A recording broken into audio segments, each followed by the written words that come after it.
Good morning, dear friends. In today's lecture, we are going to see some more theorems on subgroup, like whether union or intersection is subgroup or not. If not, then what is the counterexample? After that, we will take the definition of cyclic group with examples. Let us start. Thank you.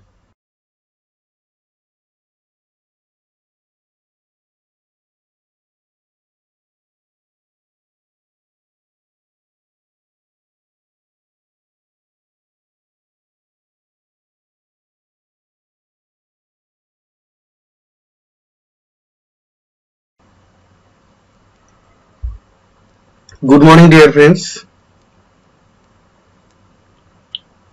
Up to now, we studied definition of subgroup, and also we observe criteria for H is a subset, if H is a subset of G, then criteria for H to be subgroup. We also studied various theorems on subgroup. In today's lecture, we are going to take some more theorems, whether the intersection of two subgroup is again subgroup or not, union of two subgroup did not be subgroup. We will go through some examples also. After that, we try to complete cyclic group, cyclic subgroup. So let us start. I hope you can observe this theorem. We already completed this one. H is non-empty subset of finite group G binary operation star. Prove that H is a subgroup of G if and only if it satisfies closure property. Next is theorem. We completed this theorem. Now let us go for theorem 2.5. Intersection of two subgroup of group is subgroup. So let us prove this theorem. Suppose H1, H2 are two subgroup we have to take, and we want, what is our target? H1 intersection H2 subgroup of G. This is our target, because we have to prove intersection of two subgroup, any two subgroups. So H1, H2 we took as arbitrary subgroup for G. So to show the subgroups, we use trick to show subgroup. We know K is a subgroup of G if and only if AB belongs to K, that should implies AB inverse belongs to K. This thing we know. What is the condition to be subgroup? This is the condition described in yellow bracket. So we have to consider, here we have to show H1 union H2, sorry, H1 intersection H2 is subgroup. So we have to take two elements, A and B belongs to H1 intersection H2. Here one thing also note that identity element is always present in any subgroup. Is in H1 and H2 also. That's why it is must present in intersection. That's why intersection is non-empty. Now we try to prove AB inverse belongs to, here from this we want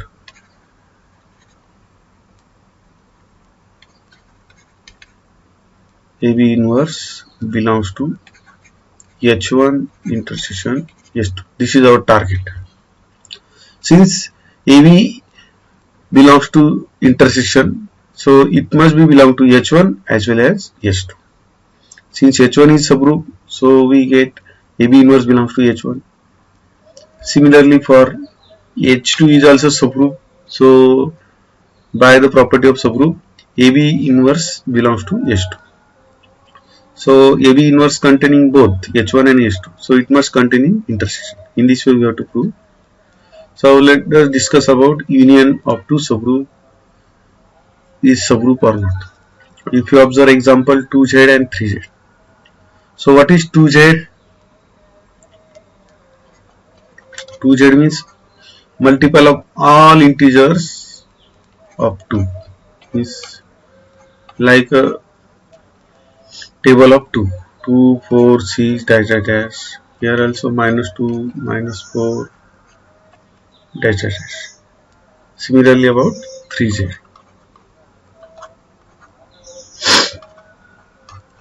Minus 3, 0, 3, 6, 9, like that. Here also minus 3, minus 6, like that. So if you discuss about, suppose it is subgroup. What is union? Union contains 0, 2, 3, 4, 6, 7 will not contain, 8, 9, 10, 11 will not contain, like that. So if you suppose their union is also subgroup, then it must satisfy the property of closure property. First property. What is closure property? This is all these are going through binary operation addition. Then and then it is group or subgroup. Here clearly you can observe 2Z is a subgroup because itself is a group under addition. Every element has inverse. It satisfies closure property also. Addition of two even number is again even number. It's 2 plus 4, 6 is there. Addition is, it is closed under addition. Closure property satisfied by 2Z. Similarly about 3Z. So if we take union, then union will be looks like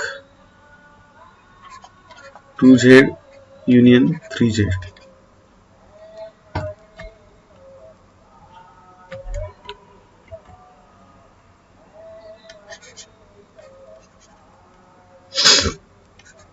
It must contain 0, 2 also, 3 also, then 4 and 6, 5 will not be contained, 7 will not be contained, directly 8, 9, like that. Why 8? Here 8 is there. Similarly about this number, minus 2, minus 3, like that. So if you take, since it contains 2 and 3, so containing in the union, so it must satisfy subgroup, so it must satisfy closure property. So what is closure property? If any two elements in the say group, then their addition, if binary operation is addition, must be contained in 2Z. But that does not imply 5 does not contain in 2Z union 3Z. Here 5. Or other reason is, can you tell other reason? 3 and 4 containing 2Z union 3Z. So 3 plus 4 equal to 7. 7 does not belong to 2Z union 3Z. Again, any other, if we take 6 containing 3Z and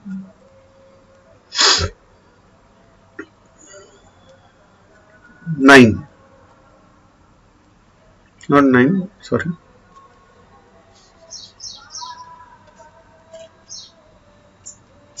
instead of 6 we take another.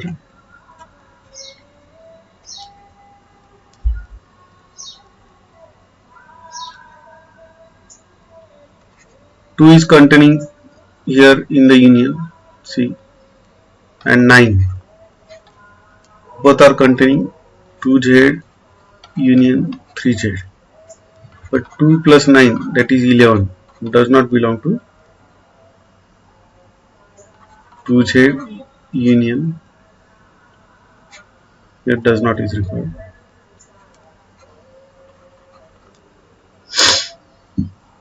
So in this way we have to think. Now, what is the criteria unions to be subgroup? So for this purpose we now discuss theorem. If H and K be subgroup of G, then H union K is a subgroup of G if and only if either H is containing K or K is containing H. So if and only means both part, converse is also true. So we have to do both part. We start from part 1, say. Suppose H1 union H2 is subgroup of G. Then we have to prove H containing K or K containing H. Now,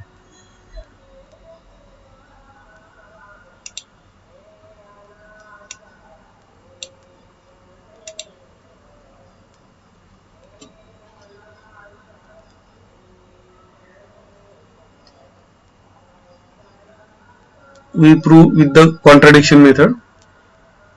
We have to prove H containing K or K containing H. Suppose not. If possible, H does not containing K or K does not containing H. So there must be, since H does not containing means K, means there must exist some element, say A, containing K but not containing H. Similarly, since K containing H means there must exist some element, say B, that is containing H but not containing B. Sorry, K. So that element is, say, B. So A and B are like this. You can understand this concept with the diagram.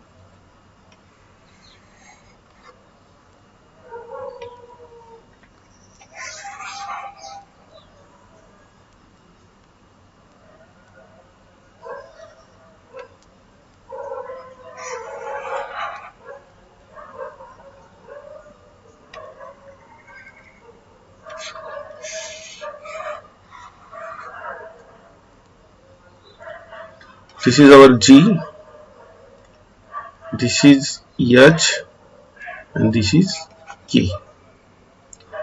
So H1 union K means this shaded region.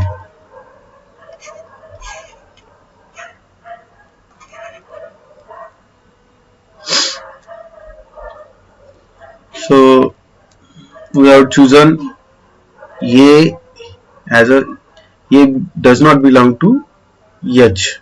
This is our A, and we have chosen B as a B belongs to H but not containing K, like this. This is the situation. So let us go ahead.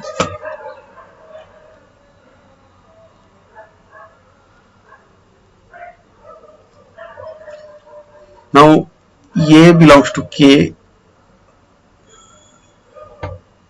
and obviously A always containing H union K. Similarly, B always containing H union K. Since A H union K is subgroup, so it must satisfy the property AB inverse belongs to H union K. Since AB inverse belongs to H union K, means AB inverse belongs to H or AB inverse belongs to K.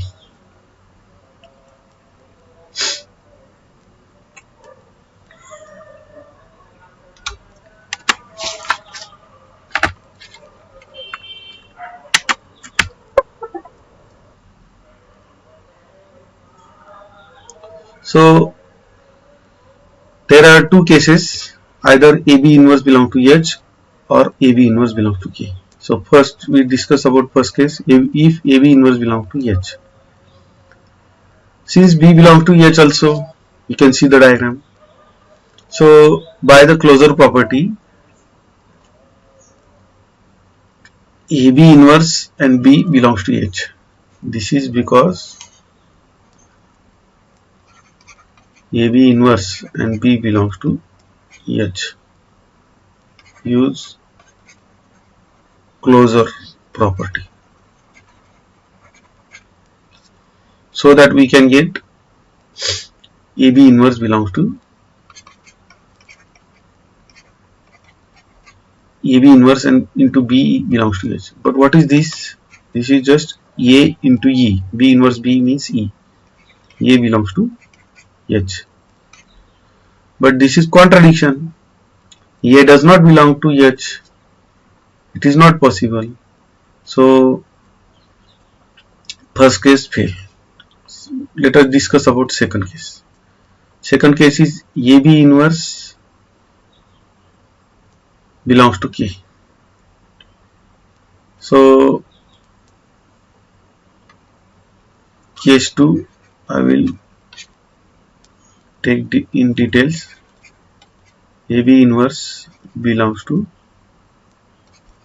K.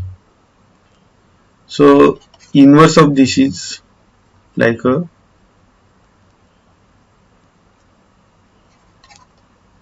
its inverse is also present, that is belongs to K. So its inverse is B inverse B means B A inverse. Like this is like a matrix. CD bracket inverse means D inverse into C inverse. And we have information A is always containing K. So use closure property.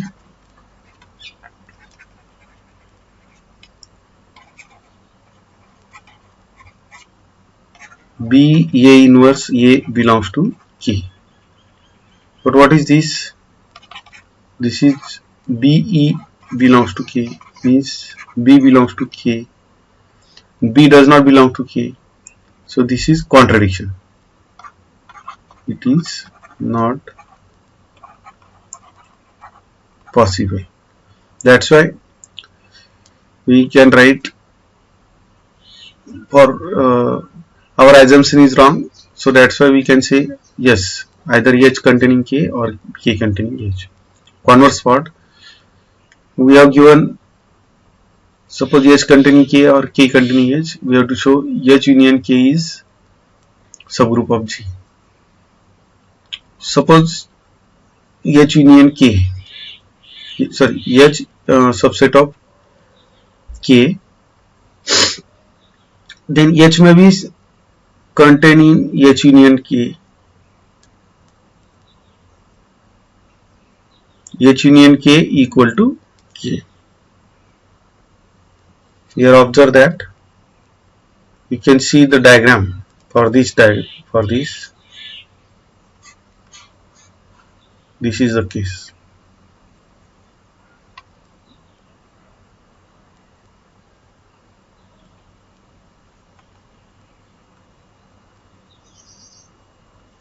For first, this is H and this is K. So H union K is always equal to K for this case. Similarly, we can talk about H union K subset of H. Then H union K is always equal to H. This is case 1. This is about case 2. So in short, since K is a subgroup, then H union K is also subgroup. Since H is a subgroup, then H union K is also subgroup. So in this way we have to do. Now let us go for next concept, cyclic group.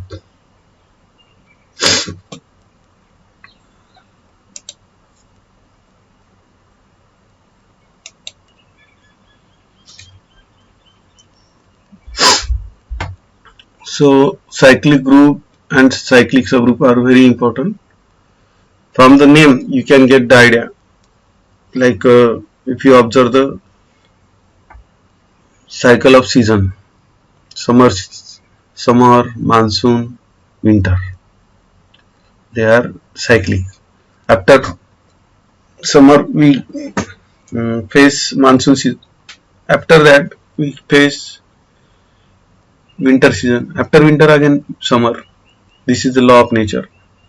Similarly, if we discuss about group, then we can see there are some groups which are cyclic.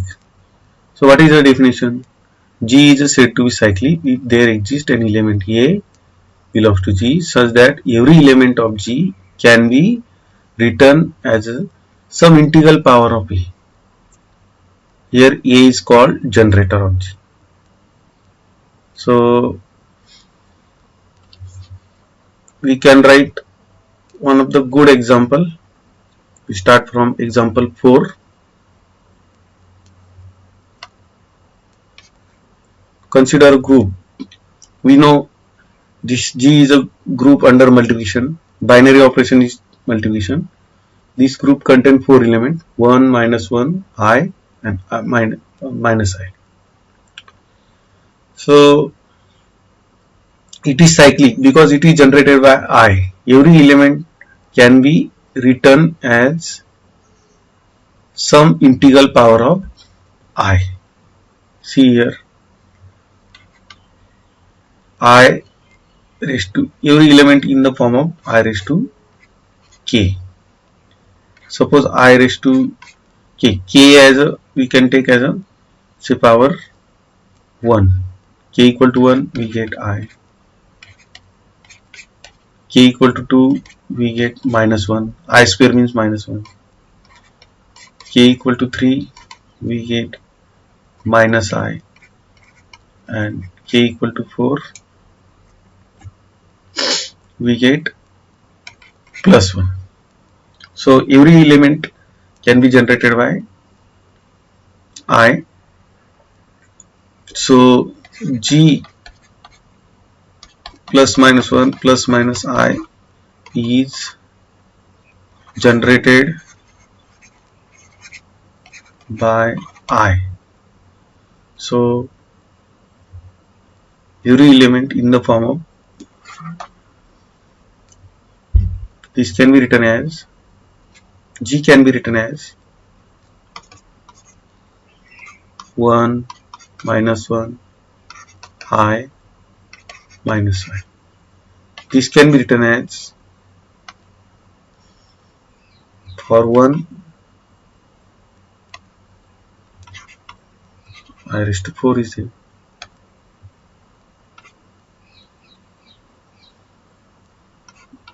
For minus 1, that can be written as I raised to 2, I raised to 1, I raised to 3. So that's why G is a cyclic.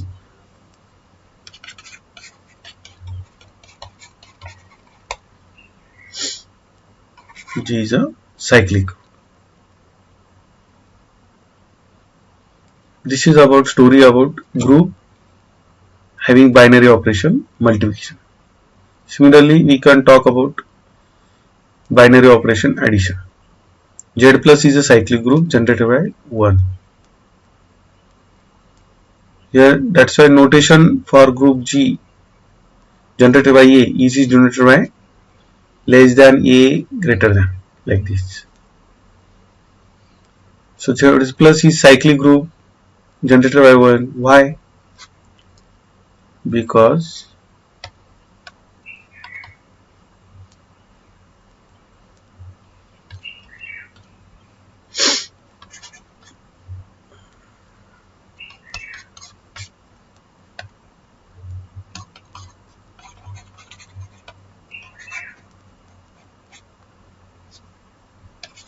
what is Z? Minus 1, 1, your 0 is there, 3, like that. So all these elements can be written with the help of 1. See here, 1, 1 plus 1, 2 can be written as 1 plus 1, 3 can be written as 1 plus 1 plus 1, like this. So in short, every element can be written as m into 1. Actually,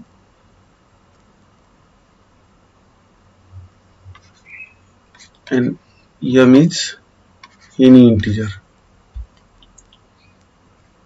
And what is this? This is raised to power n. In the language of, this is just notation, 1 raised to m means under binary operation m1, because a raised to n is equal to a star star a n times.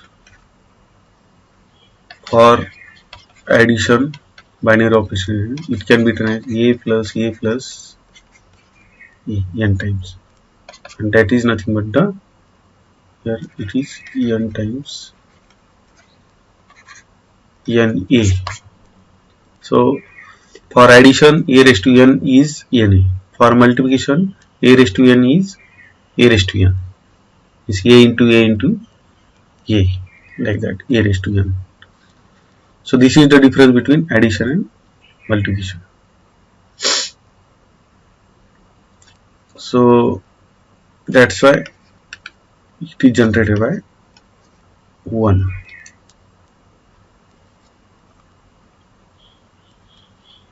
Similarly, we can discuss about nz group, multiple of n. That is its generator is n. Say 2z, set of all even integers. That is generated by 2. 3z, that is its generator is 3. 4z, its generator is 4. Like cyclic group, that is generated by n. So next theorem is, every group is abelian group. So every cyclic group is abelian. So let us prove. G is a cyclic group generated by A. Say we have to prove that is abelian. To show the abelian, we want to prove xy equal to yx. That's why here we have to want xy equal to yx. This is our target, to show the abelian. So since x is belong to cyclic group G, so it must be in the form of a raised to y. Y is also belongs to G. Y must be form of a raised to j. For some r and t belongs to j. Because we observe every element in cyclic group in the form of a raised to some power. That power belongs to j. Here instead of n, I and j are. So consider product xy equal to, just substitute value of x and y. We get this. Just use the law of indices. We get a raised to r plus t. Instead of I, j, here rt is denoted. We know the r and t are integers. So r plus t is same as t plus r.